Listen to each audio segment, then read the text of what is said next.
Je bâtirai mon Église. On a commencé cette série-là il y a quelques semaines déjà.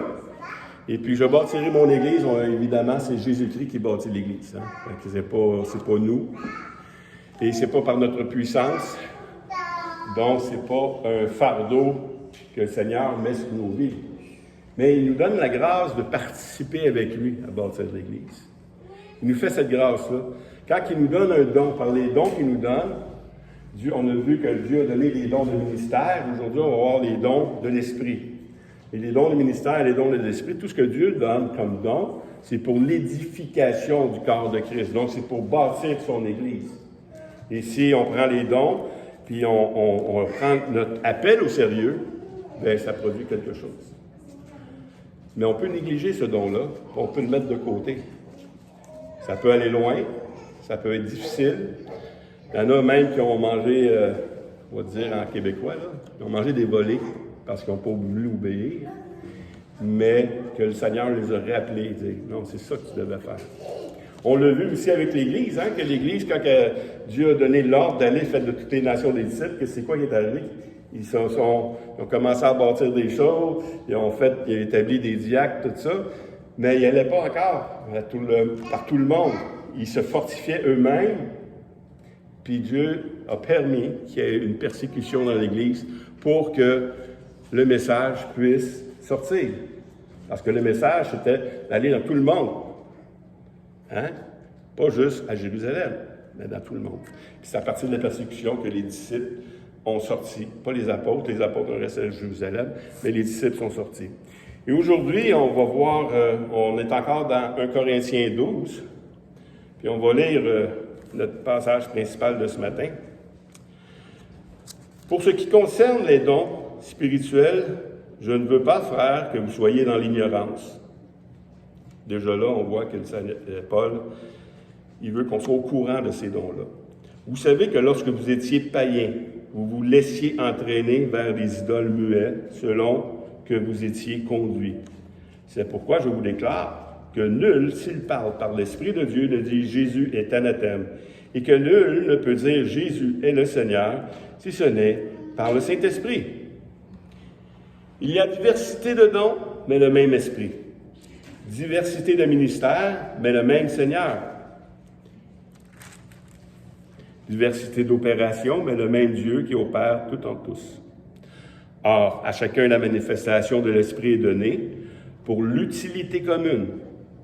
En effet, à l'un est donné par l'Esprit une parole de sagesse, à un autre une parole de connaissance selon le même Esprit, et à un autre la foi par le même Esprit, et à un autre le don de guérison par le même Esprit, à un autre le don d'opérer des miracles, à un autre la prophétie, à un autre le discernement des esprits, à un autre la diversité des langues, et à un autre l'interprétation des langues.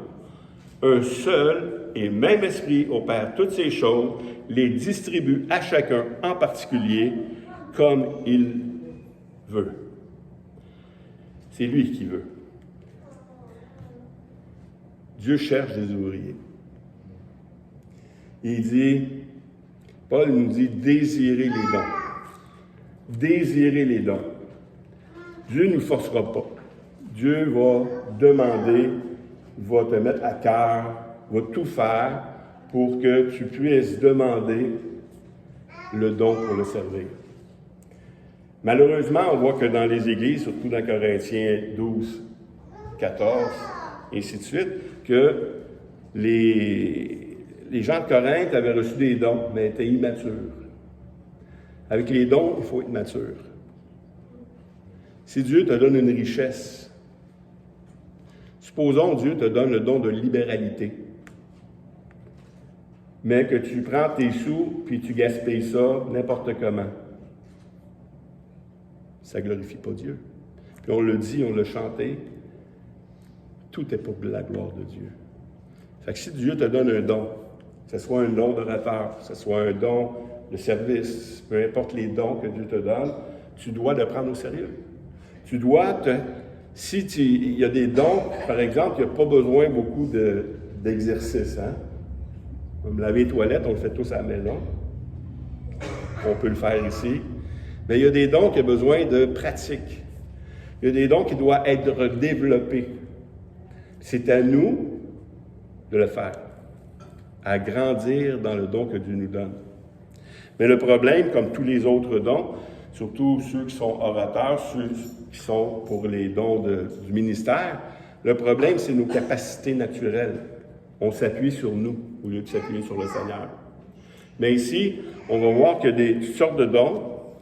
Dans le passage qu'on vient de lire, il y a eu 9 dons. Marie, tu peux changer de... Il y a 9 dons. Il y a les dons vocaux qu'on a vus il y a 2 semaines, la prophétie, les langues et l'interprétation des langues. C'est des dons vocaux, c'est des dons pour un message de Dieu pour l'Assemblée. On a parlé abondamment, on n'a pas besoin d'en parler aujourd'hui. Il y a 3 autres dons qui sont des dons de puissance. La foi, la guérison et les miracles. C'est ce qu'on va voir aujourd'hui. Pas la semaine prochaine, mais l'autre semaine d'après, on va voir celui-là. Les dons de révélation.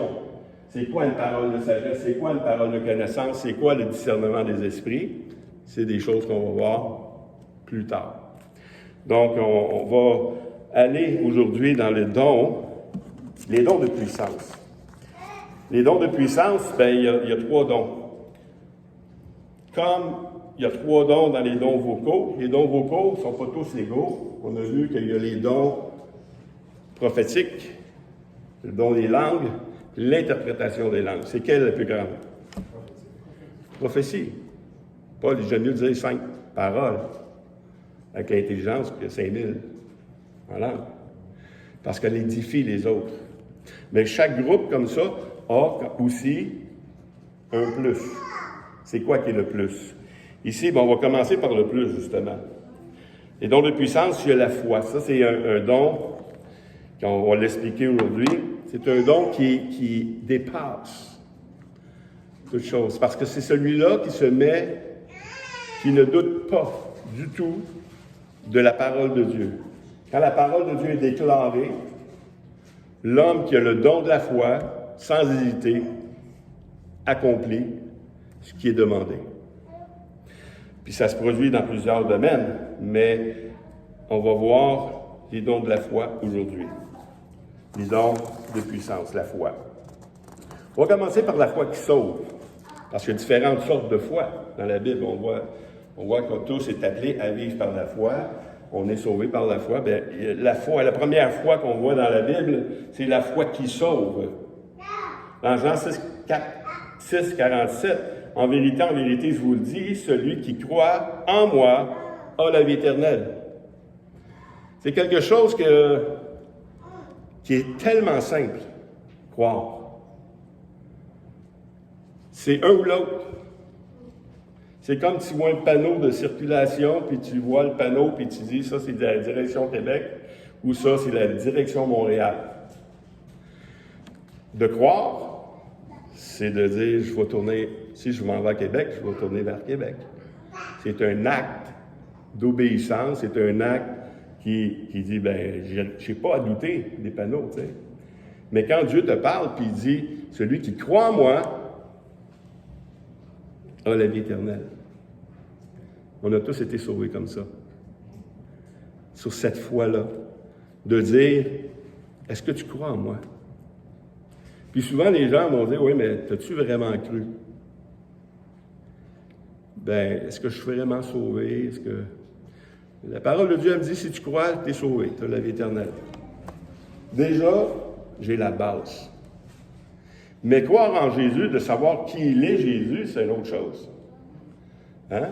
Savoir qui est Jésus. Nous autres, c'est facile, on a été élevés dans une foi catholique ou une foi protestante, peu importe, mais on a appris qui était le Christ, on a appris qui était Jésus pour la plupart d'entre nous.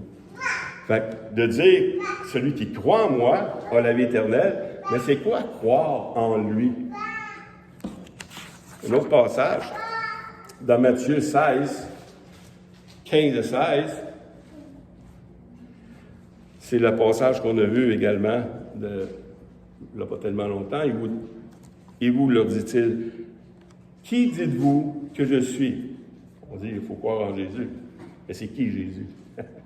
Ça, il faut le définir. Parce que pour des gens, Jésus, c'est un prophète. Pour d'autres, Jésus, c'est un guérisseur. Pour d'autres, Jésus, c'est le fils de Joseph. Fait que s'ils croient que c'est le fils de Joseph, parce qu'il y a la vie éternelle. Ça prend plus que ça. Il dit, Simon, Pierre répondit, tu es le Christ, le Fils de Dieu. Déjà, ça définit qui est Jésus. Le Christ. Le Christ, celui qui était défini dans l'Ancienne Alliance comme le Messie, celui qui devait venir pour sauver le peuple. Dans 1 Corinthiens, dans Jacques 2,19, il dit, tu crois qu'il y a un seul Dieu, tu fais bien, les démons aussi le croient aussi, et ils tremblent. C'est pas parce qu'ils croient qu'il y a une vérité. Mais dans 1 Corinthiens 15, 1 à 4, il dit, je vous rappelle, frères, l'évangile que je vous ai annoncé et que vous avez reçu, dans lequel vous avez persévéré et par lequel vous êtes sauvés, si vous le retenez tel que je vous l'ai enseigné. Ça veut dire, l'évangile est tellement simple, c'est Jésus-Christ, mort pour nos péchés, enseveli et ressuscité. Celui qui est mort pour nos péchés. Il n'y a pas d'autre chose à rajouter à ça. L'Évangile, c'est ça, c'est l'Évangile de Christ, c'est qu'il a tout payé une fois pour toutes pour nous. Mais si tu ne retiens pas ça, si tu essaies par tes propres moyens d'être sauvé après ça, c'est que tu n'as rien compris au départ. C'est pour ça qu'ici, il dit, si tu la retiens comme je vous l'ai enseigné, comme vous l'avez reçu, que Christ est mort pour nos péchés, selon les Écritures, et qu'il a été enseveli et qu'il est ressuscité le troisième jour, selon les Écritures. C'est les Écritures qui témoignent de Christ. Donc, de croire en Jésus, c'est croire aux Écritures. Souvent, je parle à des gens, puis je leur demande, écoute, est-ce que tu crois? Ben oui. Tu crois à quoi? Ben, je crois à un être suprême, là. Je crois qu'il y a quelque chose d'autre, là. Oui, mais défini. Parce que la foi, là, ça ne dépend pas de ta foi, de ce que tu crois. Mais c'est quoi tu crois? Ou d'où vient ce que tu crois? Si ta foi ne vient pas de ce qui est écrit, ta foi, elle peut être biaisée. Si tu crois que ce que quelqu'un te dit, puis tu n'as pas été chercher les Écritures, savoir si c'était vraiment ce qu'on nous enseignait, tu peux te tromper. La foi vient de ce qu'on entend, et ce qu'on entend vient de la parole de Christ. Amen. Donc, la foi doit venir de ce qui est écrit. Et la foi, c'est celle qui nous sauve. Dans Éphésiens 2,8, il dit, c'est par la grâce que vous êtes sauvés par le moyen de la foi. Et cela ne vient pas de vous, c'est un don de Dieu. La foi, aussi, c'est un don. Un don de Dieu. Donc, si Dieu ne te touche pas, on a parlé abondamment, je crois que c'est le mercredi, ou d'autres mercredis, mais si Dieu ne te touche pas, là, comment tu peux te réveiller? Comment tu peux être allumé à ce que Dieu a dit? Tu n'es même pas intéressé, c'est une autre nature. C'est une autre nature complètement, puis Dieu doit te donner cette nature-là, par l'Esprit. Et toi, tu dois être de la même nature de ce qu'il parle. On étudie Jean avec Gaétan, l'évangile de Jean, puis constamment, ça nous frappe que Jésus parle des choses spirituelles, puis tout le monde qui est là, qui entend le message, pense au charnel. Tu n'auras plus jamais soif. Donne-moi ça de l'eau, plus jamais soif, parce que tu es terrible d'épuiser ici. Tu sais. Non, tu n'as pas compris. Faut que tu naisses de nouveau. Mais comment je vais faire? Vas-tu rentrer dans le ventre de ma mère? Puis, tu sais, ça se peut pas. Tu n'as rien compris. Parce que ton langage est charnel. Jésus parle des choses spirituelles. Et quand on est sauvé, c'est par la foi en lui. C'est spirituel, c'est que Dieu nous donne un indice et on doit la croire. Oui? Dieu réveille notre conscience en réalité. Oui. Lorsqu'il nous fait ce don, c'est pas une foi aveugle. Comme tu as dit tantôt, la foi vient de ce qu'on entend vient de la parole de Dieu. C'est pas complètement aveugle. Même si je n'ai jamais vu Dieu, je crois qu'il existe et qu'il m'aime et qu'il prend soin de nous, oui. de moi. Mais il reste que c'est pas Tu sais, notre espérance, c'est pas... c'est une confirmation, c'est une... C'est ça. Dieu, il nous sauve de toutes sortes de manières. Mais moi, la première fois que j'ai entendu de l'Évangile, c'est Billy Graham. Puis, il a fait aller sa Bible. Puis il dit, c'est la première fois que je vois quelqu'un qui a de l'air à savoir de quoi il parle. Donc, ce qu'on peut connaître de Dieu, c'est sûrement dans ce livre-là. Donc, à partir de ce moment-là, j'ai cherché une Bible. Ensuite, un ami m'a communiqué que lui, là, il mettait sa foi en Dieu parce qu'il avait vécu un divorce. Puis s'il n'avait pas mis sa foi en Dieu, il n'aurait pas passé au travers.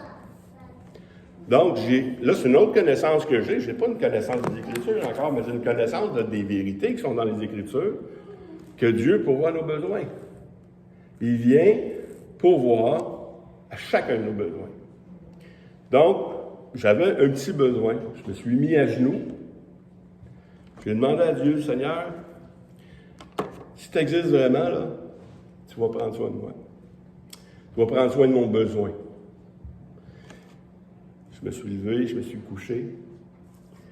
Et le Saint-Esprit est venu me révéler quelque chose.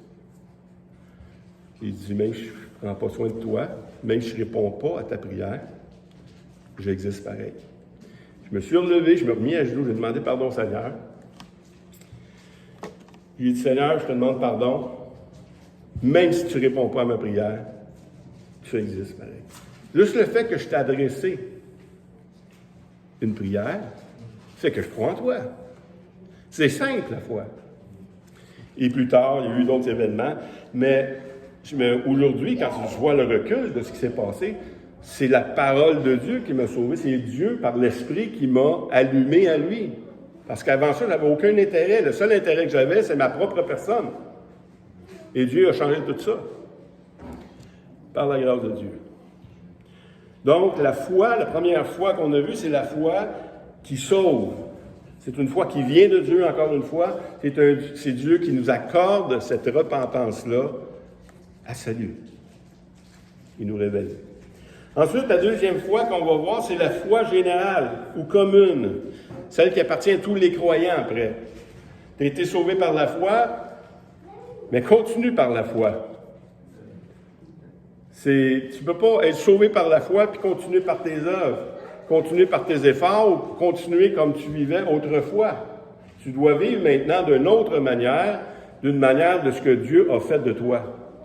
Parce que quand tu es devenu un chrétien, quand tu as eu le salut en Jésus-Christ, tu es devenu une nouvelle créature. Et cette nouvelle créature-là, bien, c'est de elle maintenant que tu dois vivre. C'est elle maintenant que tu dois devenir. Pas par tes propres efforts, mais par la grâce de Dieu qui va agir puissamment en toi. Elle va te rendre conforme à ce que tu es devenu en Jésus-Christ. Puis Jésus-Christ, il a dit qu'il va venir chercher. La Bible nous dit que Jésus va venir chercher une épouse glorieuse, sans tache. Donc, il va produire quelque chose en nous, il va nous changer, il va nous transformer.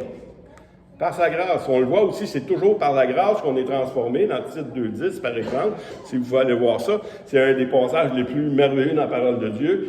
Tite 2.10 qui dit que la grâce de Dieu, source de salut pour tous les hommes, a été manifestée. Elle nous enseigne à renoncer à l'impiété, au désir de ce monde et à vivre dans le siècle présent selon les désirs de Dieu. C'est lui, il a fait tout pour nous. Il nous a sauvés, il nous a transformés, puis il a fait de nous un peuple.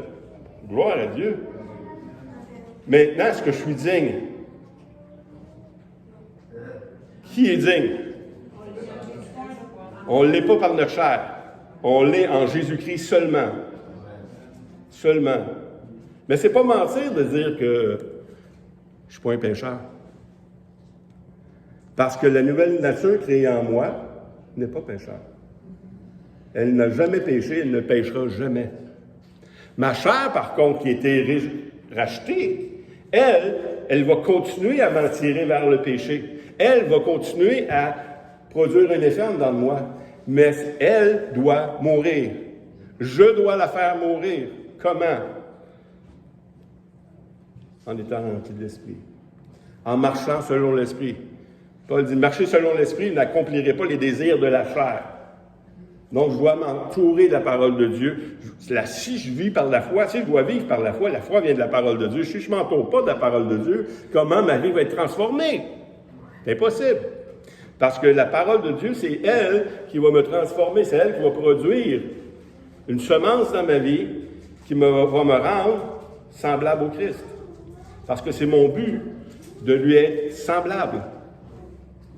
Stéphane? Oui, en fait, ce que j'allais dire, c'est Dieu veut qu'on lui ressemble, oui, mais c'est que, excusez, là, c'est parce que tu m'as pris au dépourvu un peu.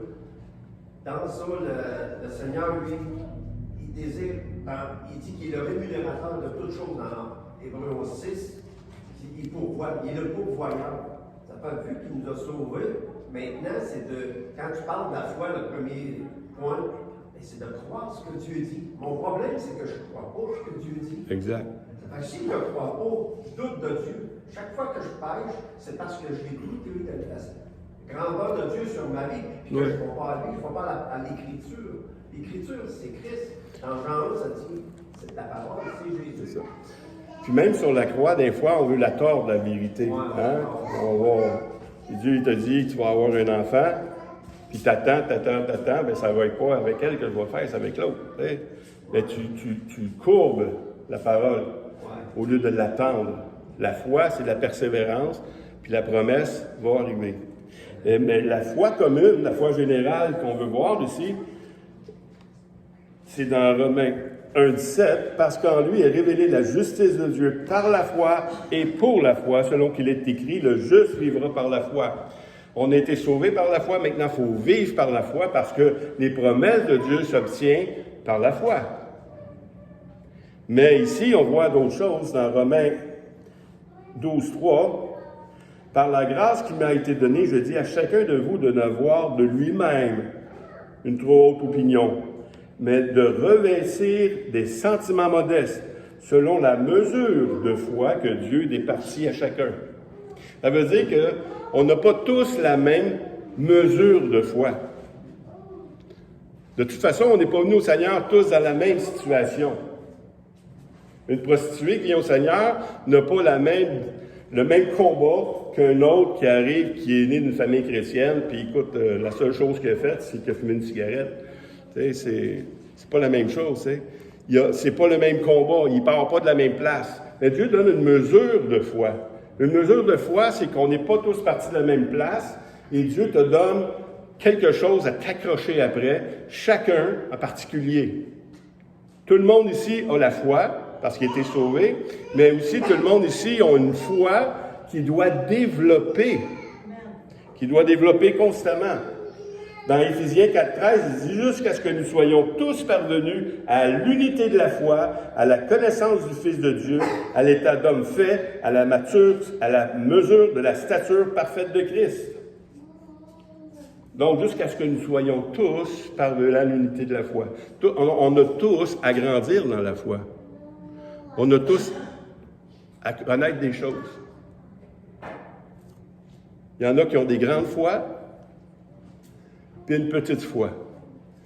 Mais faites-vous-en pas, Jésus, même si vous avez une petite foi, il dit, si tu avais eu la foi comme un grain de sénévé, vous diriez à cette montagne-là, déplace-toi, jette-toi dans la mer. Si tu ne doutes pas en ton cœur, tu vas le voir s'accomplir. Donc, c'est quelque chose que Dieu donne, qui n'est pas tellement différent de chacun de nous, mais on doit connaître des choses. Pour que la foi grandisse, il faut qu'il y ait en nous des épreuves. On rejette souvent l'épreuve.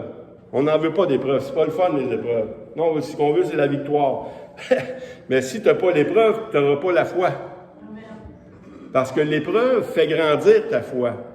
C'est elle qui va éprouver ta foi, savoir vraiment si ta foi est en toi ou est en Dieu. Si elle est en toi, tu vas déprimer. Mais si elle est en Dieu, tu vas être encouragé. Tu vas changer. Tu vas dire, Seigneur, moi, là, quand tu es venu me chercher, là, j'étais quoi? J'étais un ennemi, un pécheur, un homme qui était complètement en dehors du plan de Dieu. Il m'aide à grandir. Il produit en moi le vouloir et le faire. Et maintenant, je grandis. Ma foi grandit. Si tu as grandi d'une famille, tu as toujours manqué de tout, ben tu dois vivre ta foi en Dieu, dire Seigneur, tu pourvois mes besoins. Ça va être plus dur un peu. Parce que tu as toujours manqué de tout. Moi, ma foi, c'était facile de ce côté-là, parce que ma mère m'a élevé en me disant, tu ne manqueras jamais de rien. Oui, des fois, des saisons, ça va être plus raide. Mais dis-toi qu'on va tous passer au travers. Fait que pour moi, vivre de la foi dans les finances, par exemple, c'est pas un problème. Mais quelqu'un qui a toujours manqué de quoi, lui, il me regarde aller, il dit, oh, t'es risqueux. Non, je ne suis pas risqueux. Je sais que Dieu est Dieu. Et c'est lui qui pourvoit tous mes besoins. Donc ça, c'est la foi commune qui doit être pour tout le monde. Mais aussi, on va voir le don de la foi. Le don de la foi, c'est un des premiers dons, des dons surnaturels, des dons de puissance. C'est quelque chose que je prie pour avoir. Je prie vraiment pour avoir ce don-là. Comme le don de prophète, c'est celui dans le don des langues, des langages, des vocaux. C'est celui qu'on doit désirer en premier, comme Paul dit. Mais le don de la foi, c'est aussitôt que Dieu dit quelque chose. J'ai aucun doute dans ma vie. C'est pas mes expériences qui vont dicter ce que je vais croire.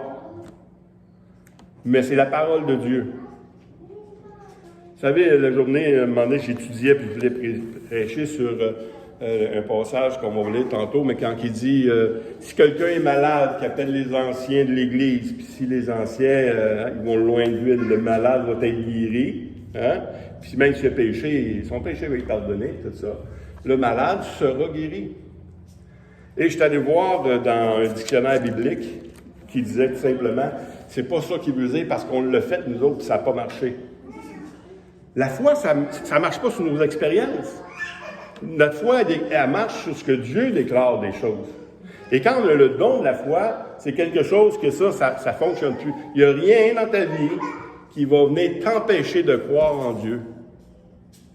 Tout ce qu'il dit, tout ce qu'il fait, tout ce que Dieu te révèle, tout ça, ça opère. Dans Éphésiens 3:20, il dit « Or à celui qui peut faire par la puissance qui agit en nous, infiniment au-delà de tout ce que nous demandons ou pensons. » Dieu n'est pas limité. Il peut faire plus que qu'est-ce qu'on nous autres, on peut lui demander. Nous, on a une foi limitée. Le don de la foi est illimité. Lui, il s'en fout de ce que c'est possible ou c'est pas possible. Il va mettre sa foi en Dieu parce que Dieu dit « Si tu le demandes, je vais te donner. » Puis on voit dans toutes les Écritures des miracles. On voit dans les Écritures des guérisons merveilleuses. Mais si moi je ne crois pas, ça ne marche pas. Mais celui qui a le don de la foi n'a aucune hésitation.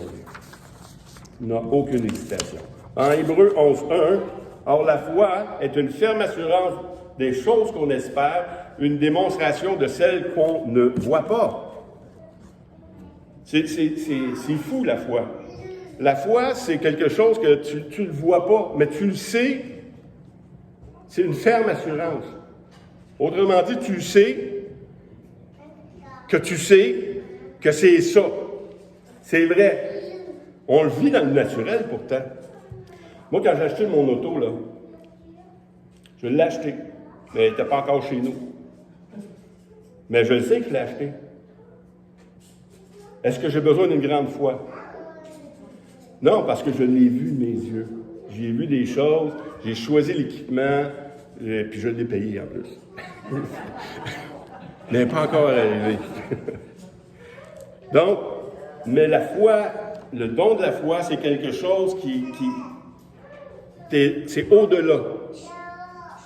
C'est au-delà de ce que tu peux penser, imaginer, une démonstration de celle que tu ne vois pas. Ça veut dire que si Dieu te déclare quelque chose, tu ne le vois pas encore, puis il dit « fais un pas ». Tu n'oses pas le faire le pas parce que tu ne vois pas? Ou tu fais le pas pareil, même si tu ne vois pas? Celui qui a le don de la foi fait le pas, même s'il ne voit pas. Il apprend aussi, lui. Un qui a le don de la foi, c'est qui? Dans la Bible? Jésus-Christ. Lui, écoute, il dit lui-même, tu sais, que dans Jean 11, 41, 42, il dit, ôtez la pierre.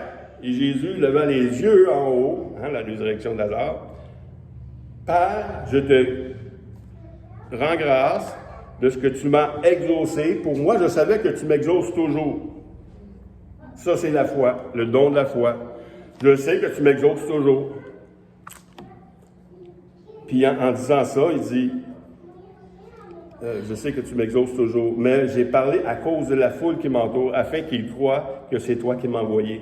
Jésus, il prie. Puis je sais qu'il prie dans la relation du Père. Celui qui a le don de la foi, il ne peut pas mettre ça de côté.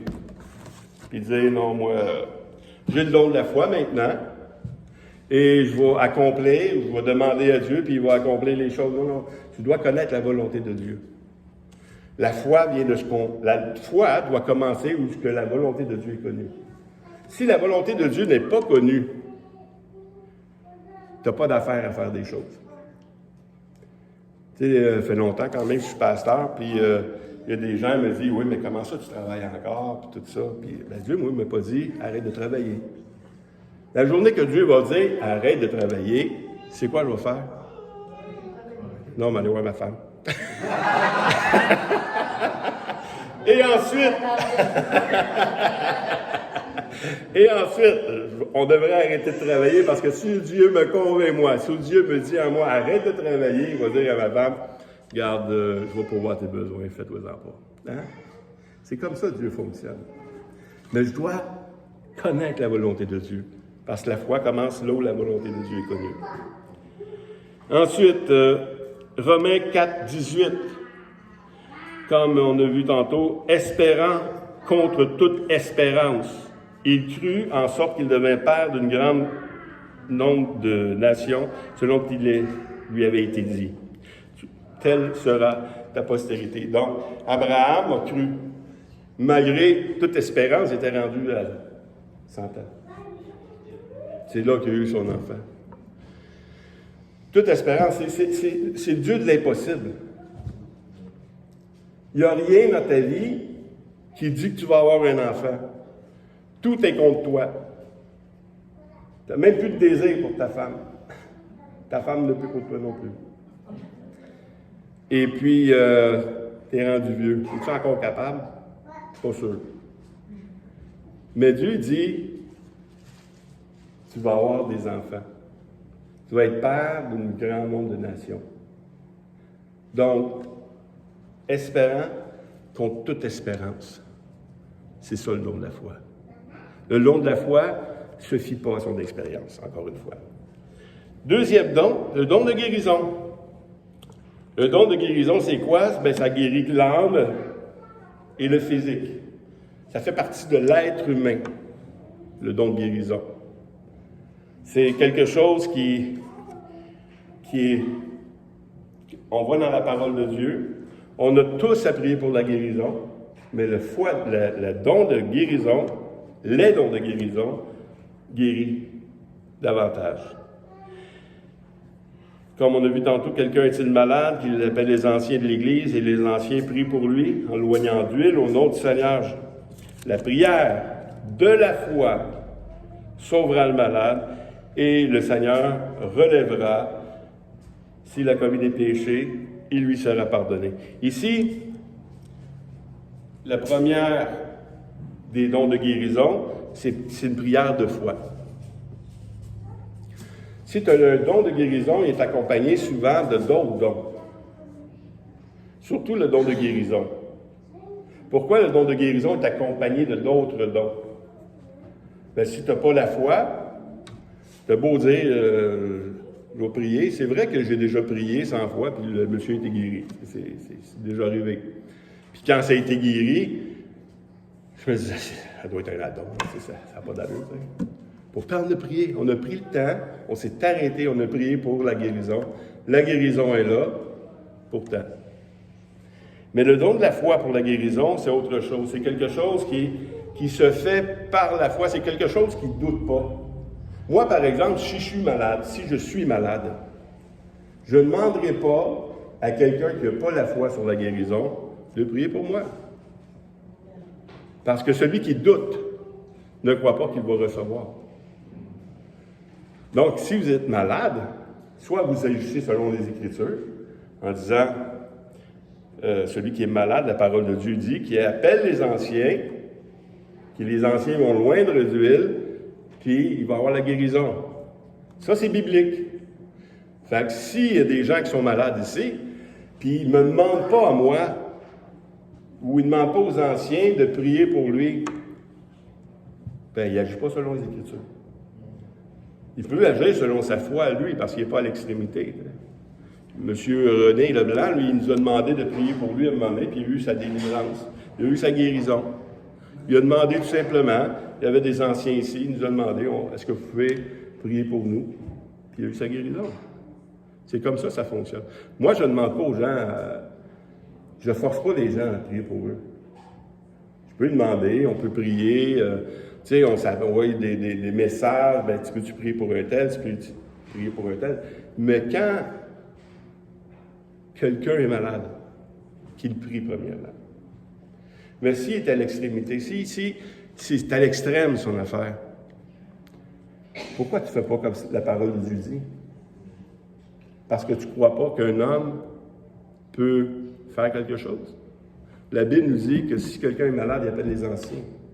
Pourquoi il appelle les anciens? Parce que les anciens, normalement, ont de la foi, ont des dons, ont des capacités. On a tous besoin de prier les uns pour les autres. Mais quand ça devient dur, garde pas ton problème, garde pas ta maladie, garde pas ça pour rien. Mets ta foi en action, dis, c'est ça qui est écrit dans la parole de Dieu, bien, je vais faire ce que la parole de Dieu dit, puis je vais le faire. Bien, je vais aller voir mon ancien, je vais lui demander qu'il prie pour moi, puis je vais croire comme la parole de Dieu dit. C'est comme la sagesse. Si quelqu'un a besoin de la sagesse, qu'il la demande, mais sans douter. Hein? S'il doute, écoute, qu'un tel homme ne s'imagine pas qu'il recevra quelque chose du Seigneur. C'est comme un vent, la mer qui est agitée d'un bord et de l'autre, puis il n'y a rien qui se passe. Mais celui qui ne doute pas a quelque chose de Dieu. Oui. Moi, j'ai un petit témoignage là-dessus. Vas-y. Mon dans mon garage, je suis en train de travailler, les parents arrivent, ils disent hey, Jean, on a une mauvaise nouvelle à t'annoncer. Ta moraine, elle va mourir avec le cancer. Ça va être 3 mois. Le médecin, je trouve ça vite, elle nous a dit ça. Moi, j'ai-tu demandé au Seigneur, j'ai dit, Seigneur, on doit guérir. J'ai continué à travailler, puis ça m'a sorti carrément d'idée. J'ai jamais pensé à ma moraine, puis j'ai continué mes affaires comme un égoïste. Je n'ai pas pensé à ça encore. Ça a pris peut-être 3 mois. Mes parents ils reviennent au garage, viennent me voir, ils disent hey, elle disait, je vais passer pour une menteuse. Elle disait absolument rien est correct. Yeah.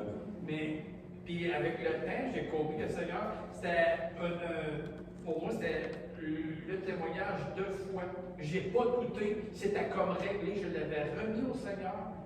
Puis, inconsciemment, je n'ai pas pensé à ça, mais le Seigneur m'a fait comprendre. C'était ça. Pour moi, c'était réglé, j'ai dit au Seigneur, j'ai continué. Et des fois, j'ai prié pour du monde, j'ai jamais été guéri. Mais là, le Seigneur m'a fait comme un clin d'œil, c'était réglé.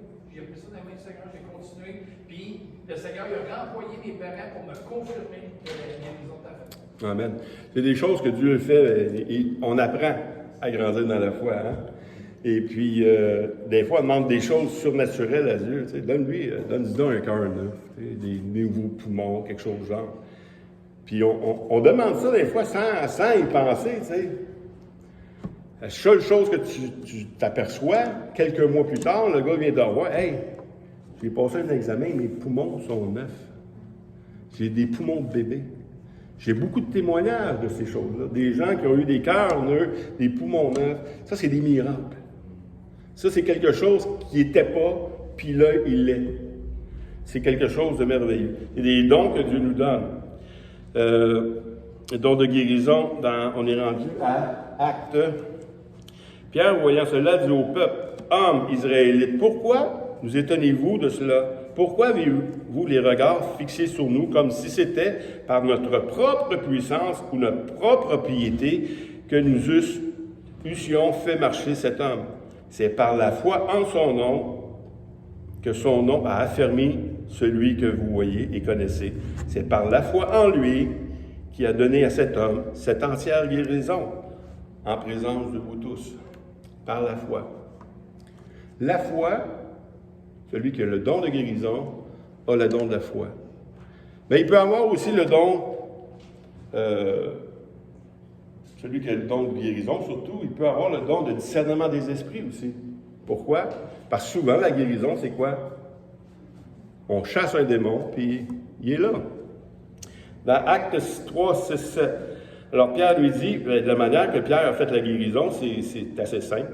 Hein? Alors Pierre lui dit, « Je n'ai ni argent ni or, mais ce que j'ai, je te le donne au nom de Jésus-Christ de Nazareth. Lève-toi et marche. » Et le prenant par la main droite, il fit lever au même instant ses pieds et ses chevilles de l'inferne. Qu'est-ce que ça veut dire ici? C'est que Pierre, il n'a pas vu cet homme-là, puis il a dit, « Écoute, on va prier le Seigneur pour toi. » Il a dit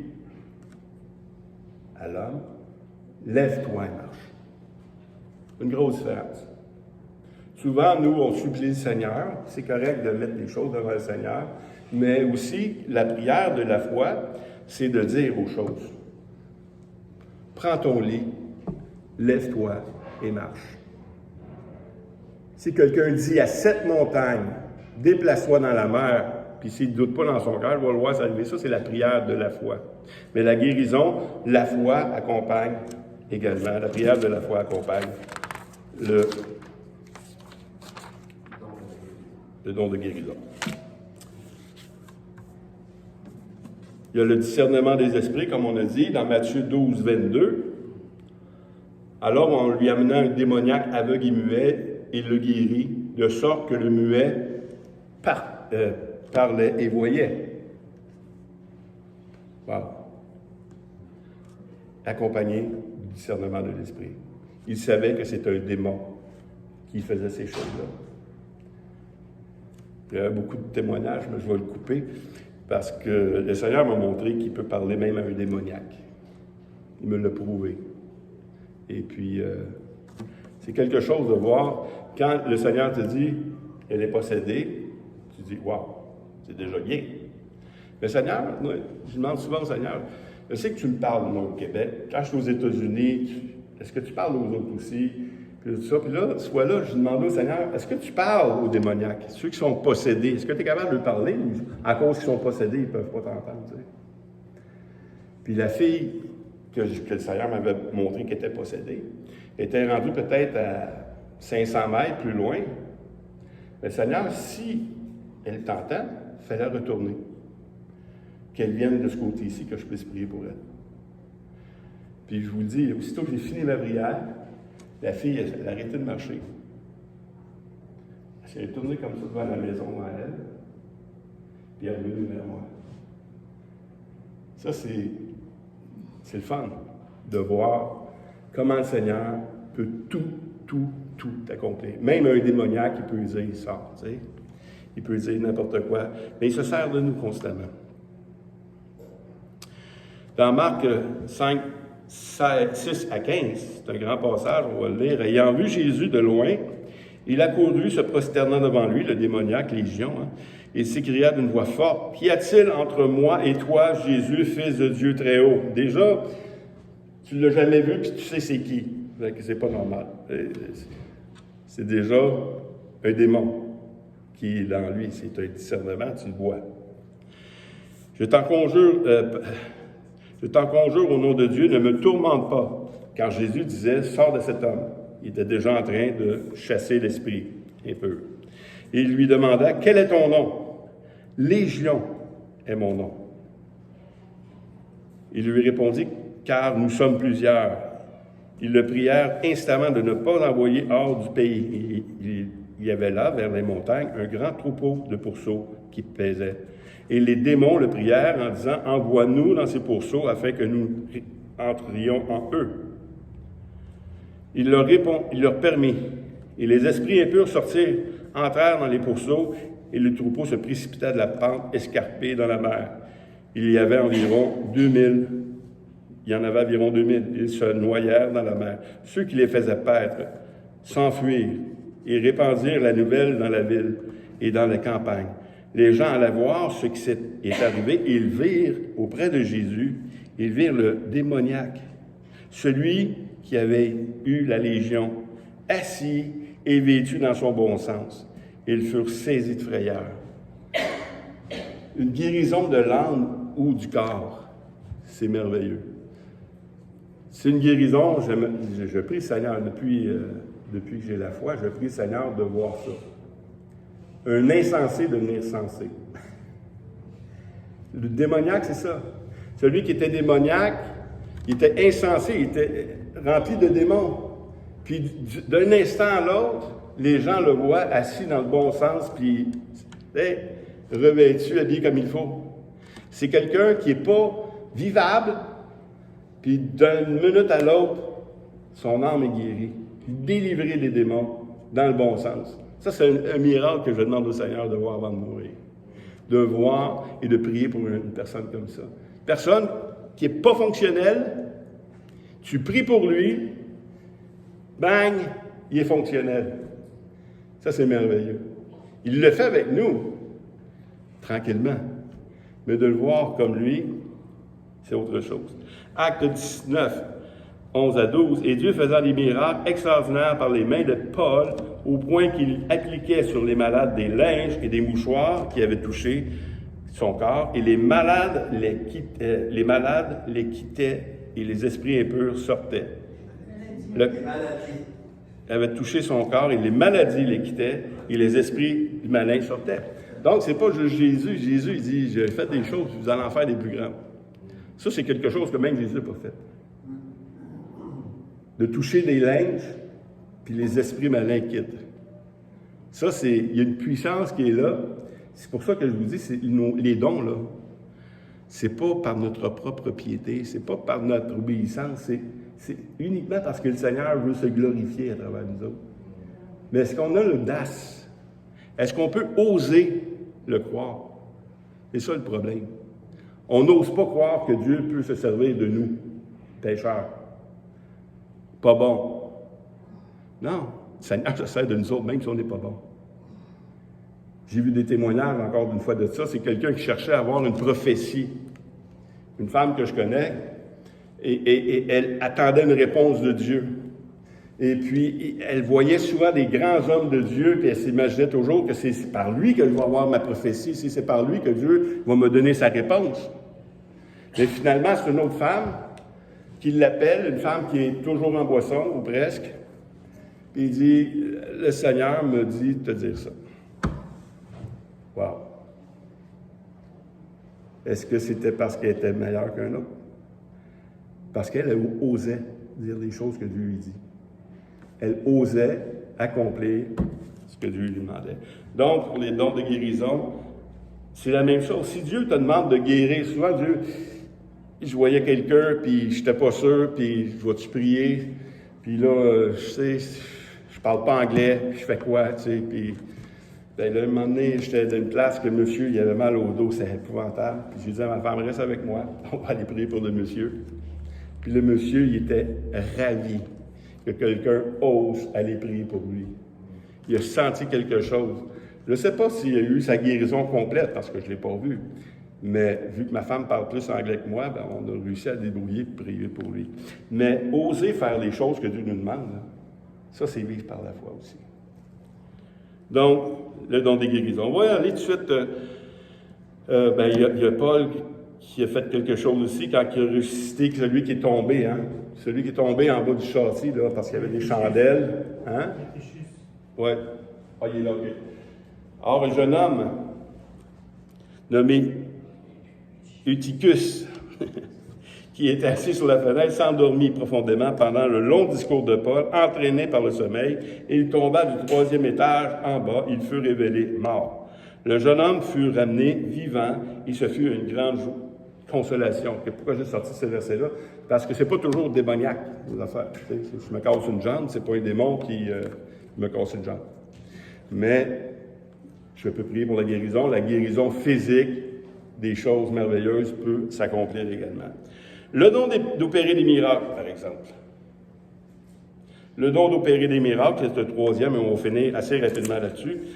Il y a des miracles, des fois, c'est pas grandiose, toujours, comme dans Matthieu 17, 27. Il dit, mais pour ne pas le scandaliser, parce que Pierre a dit, on va payer ce qu'on doit, va à la mer, jette l'hameçon et tire le premier poisson qui viendra. Ouvre-lui la bouche et tu trouveras un statère.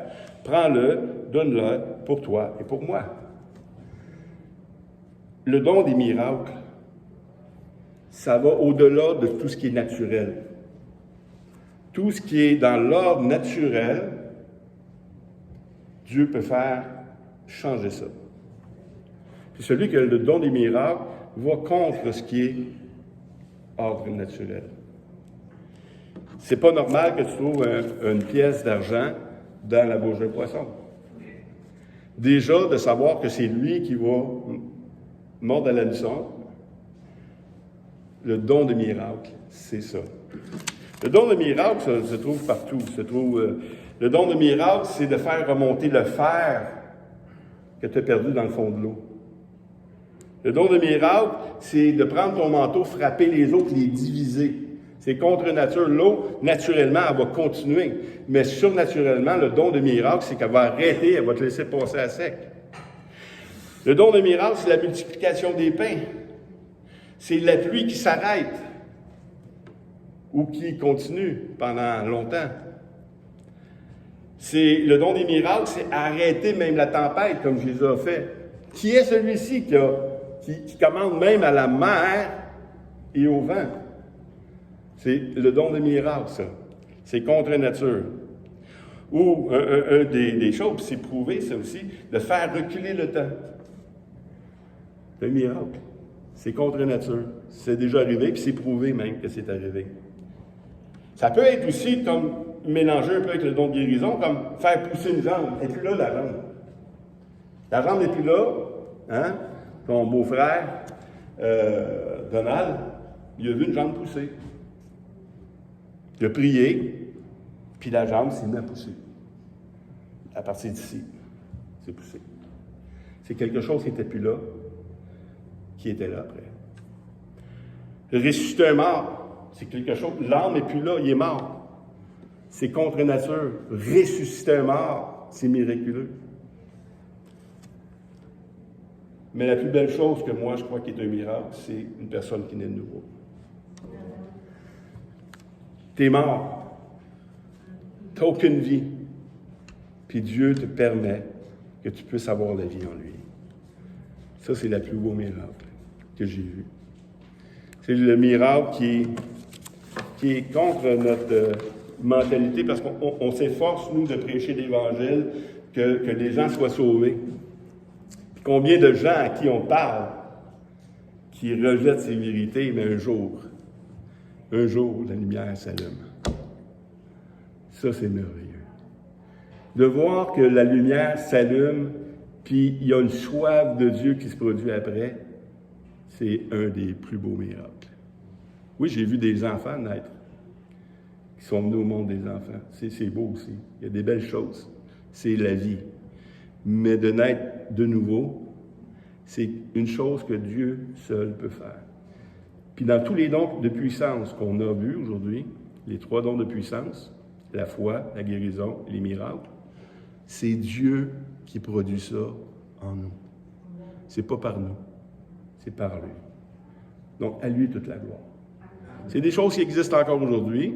Je lis des auteurs comme John MacArthur, par exemple, qui disent non, ces choses-là, c'était pour lui au premier. Mais au premier, là, il y avait les mêmes besoins qu'au dernier.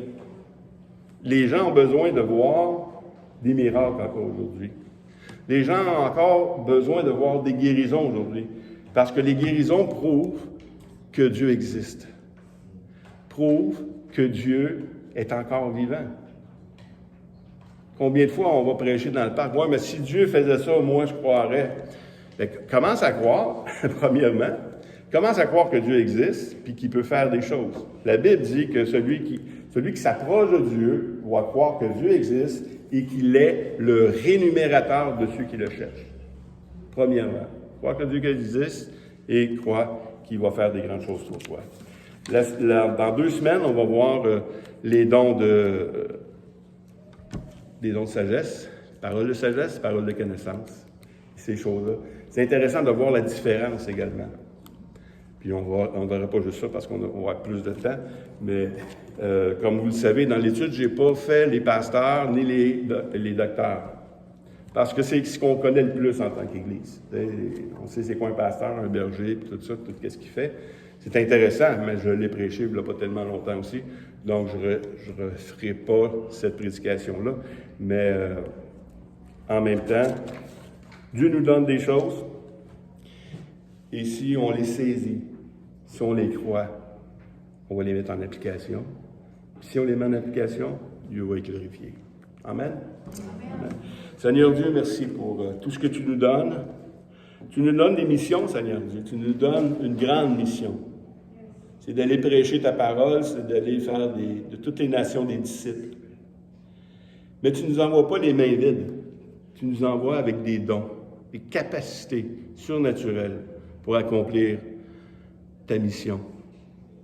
Et Seigneur, malgré nos vies, malgré nos comportements, toi, tu te glorifies. Et tu désires que ça ne soit pas par nos propres efforts, afin que personne ne se glorifie. Mais Seigneur, que ce soit par ta grâce. Que ce soit parce qu'on t'a cru, Seigneur. Que ce soit parce qu'on a osé te faire confiance. Ta parole nous dit que celui qui ose ne sera jamais déçu. Alors Seigneur, on veut oser. Et de voir ton action agir à Victoriaville, dans nos familles, au milieu de nos travails, Seigneur. C'est ce qui est le plus cher à nos yeux. Alors glorifie-toi. Utilise-nous, Seigneur, puissamment, en le nom de Christ. Amen. Amen. Amen. Donc, mercredi prochain, est-ce que c'est Stéphane? C'est Daniel? C'est Daniel. Parfait. Donc, à mercredi prochain, on va prier ensemble. On va essayer de mettre notre foi en commun. On va essayer de voir ce que Dieu veut faire à travers nous, mais que Dieu se glorifie. Venez nombreux, on aura du plaisir. Amen. Bon dimanche à tous.